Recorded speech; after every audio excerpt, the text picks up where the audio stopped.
The other day, I had a call from a potential client.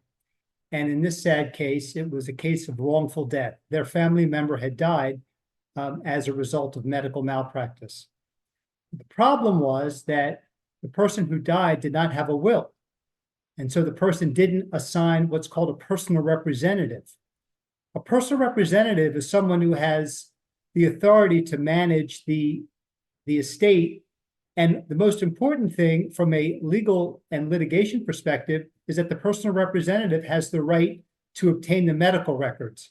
If you don't have a personal representative, then it's impossible to get the medical records. And so people always ask me, well, I have power of attorney. But unfortunately, when the person dies, the power of attorney dies with it. So a personal representative is the person that has the legal authority to get the medical records. And if you don't have a will, then there is no personal representative. And that creates a big problem because in this particular case, the person who called me did not have the legal authority to become the personal representative because under the laws of Maryland, there are certain people that can be a personal representative, and this person was not one of them. And so it caused a big problem because there were family issues. The family members did not get along, and they could not agree on who would be the personal representative.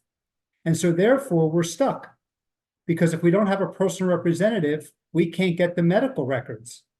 So it's very important that when you do your estate planning, you come up with a will, and more importantly, you assign a personal representative, because in the event that that personal representative has to take action on your behalf, and in this case, getting the medical records, unless you do that, there won't be a personal representative.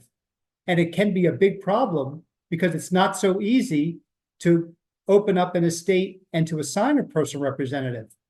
So these situations can be avoided by taking simple actions to designate someone to be your personal representative.